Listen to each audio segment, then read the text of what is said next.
So I thought today... Hi, are you looking at me? It's okay. I suddenly feel very self-conscious. So today I thought it would be fun if we looked at 10 things Irish people are weirdly obsessed with. As always, this is a list. It is full of generalisations and does not apply to every single person, every place or everything in Ireland. That's what makes it a list. I always endeavour not to overlap my list, so if you think I blatantly missed out something like Billy Roll or 7-Up, it's probably on another list, so go check out other lists after you watch this video. And do me a favour, if you like, go check out my Patreon page where you can get exclusive access to things only patrons have access to. We have Skype group calls, personal videos, bonus videos, lots of things go on over there, so do check it out. I've also been left a note by editor Diane.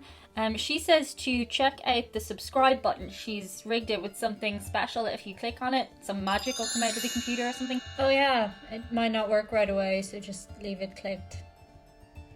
I don't know, I guess check that out and maybe hit the thumbs up button while you're at it. And on with the list. Coming in at number 10, it's Irish people's weird obsession with death. This is particularly apt in small towns and amongst an older generation of people. They become kind of obsessed with the latest person who died, almost like it's in vogue. Irish people have a morbid fascination with death, and we also have a really funny way of phrasing it when somebody dies. You're likely to hear somebody saying, "You know who's gone and died?"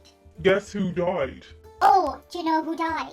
Now, obviously, when somebody dies, it's a very sad thing, but the Irish obsession with death as almost a hobby of knowing who's died and being the first to announce a death is quite interesting. So yeah. Coming in at number 9, it's the Irish obsession with the immersion. But Diane, what's an immersion? Well, in Ireland, most houses are fitted with an immersion, which you have to use to turn on the hot water in the house. Now, running the immersion is extremely expensive in Ireland, so people like to turn it on when they need it and off when they don't need it. Yes, Irish people make hot water, and that can come as quite a culture shock to many. Well, we don't actually make it. It's a mechanical thing. You will never experience the sinking feeling of leaving your house and realizing you've left the immersion on. I can only describe the feeling as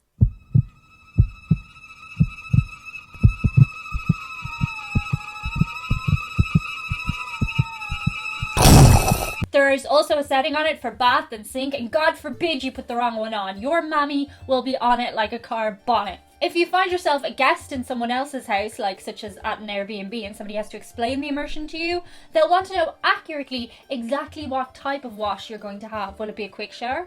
Will it be a long shower? Will you be having a bath? And this is all determined to decide which setting you use and for how long ahead of having your shower or bath you need to turn on the immersion, because you've got to wait while the immersion heats up your water.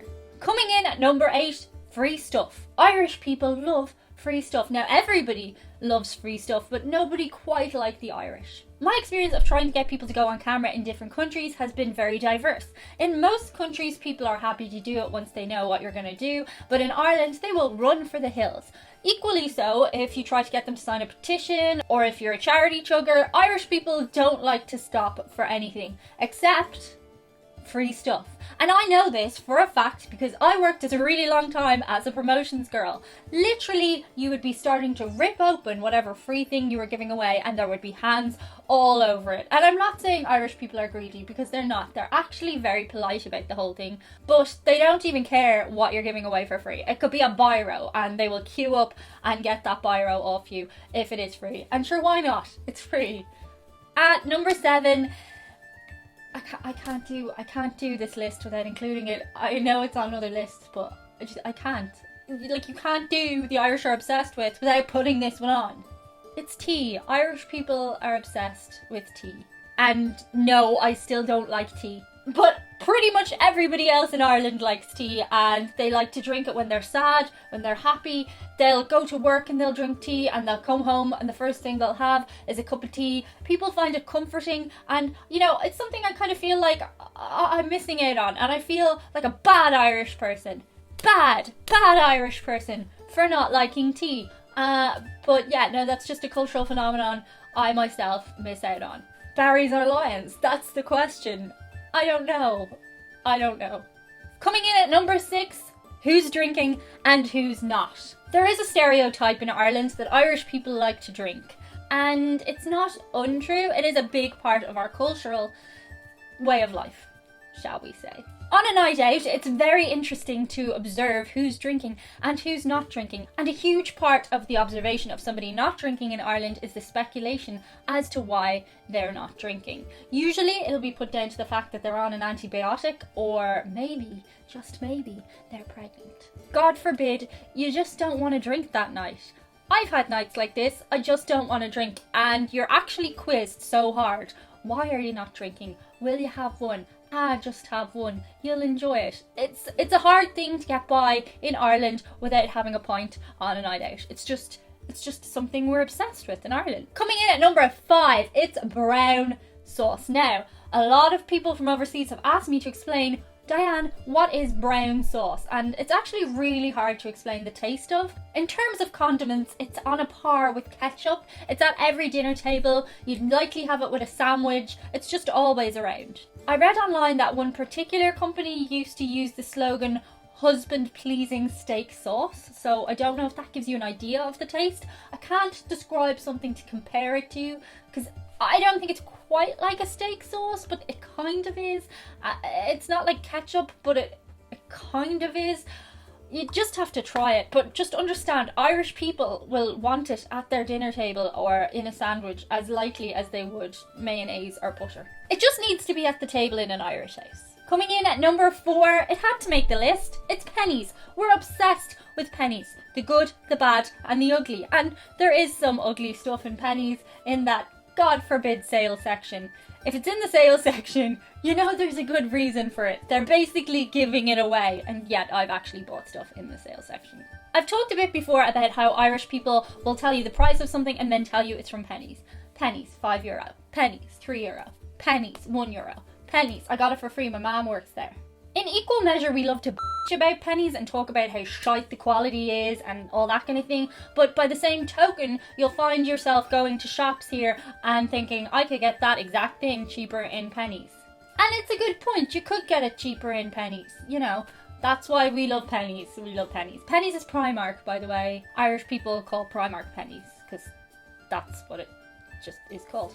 Coming in at number 3, we're obsessed with our relatives, and they're always coming out of the woodwork. Just when you think you know who all your relatives are, another relative will pop up, and this is especially true in the case of cousins. I certainly know all my first cousins off the top of my head. Well, know is probably too overfamiliar a word. I know who they are. But those are not exclusively your only cousins. You also have your second cousins, your third cousins, and even your fourth cousins. If your mom or your dad tells you that one of your cousins wants you to do something, or can you do a favour for your cousin, you're damn sure in Ireland you're going to do that favour, because that's what matters in Ireland. Family. We do things for our family. There's also a strong culture in Ireland of nepotism, and I have to say that is particularly rife in the industries of work and industries of performance. Coming in at number 2, it's Irish people's obsession with Carvery. Diane, what is Carvery? I don't live in Ireland. I've got a dictionary definition for you. It is a buffet or restaurant where cooked joints are displayed and carved as required in front of customers. I describe it as grey meat sitting there all day for people to eat. All my mates always want to go to Carvery all the live long day, and I don't really like Carvery. The more I do these lists, the more I realise I'm actually a terrible typical Irish person. I'm just awful. The reason I don't like Carvery is because I know it's been sitting there all day and it's grey. But I'm going to play for the popular opinion here. I get why people like Carvery. The meat is very succulent and fresh, and you get your potatoes along with it, and your carrots, and your gravies, and all that kind of thing. So Irish people like Carvery. But I don't. And the number 1 Irish obsession, numero hain, it's the weather. Irish people are obsessed with predicting the weather and also talking about the weather. And the reason for this is because it's so changeable. And if you can accurately turn around and say how the weather is going to be, and then somebody tomorrow says, you predicted that, you get kudos. You get kudos in Ireland. It can be literally raining in the morning time and then sunny in the evening time, or an hour later, as the case may be. A very interesting thing that Irish people do, and I've mentioned before, Irish people like to put extremes on the weather. They also like to put emotions on the weather. So we will describe the weather with an adjective, a descriptive word. It's desperate cold. It's fierce sunny. It's horribly snowy. I forgot a weather there.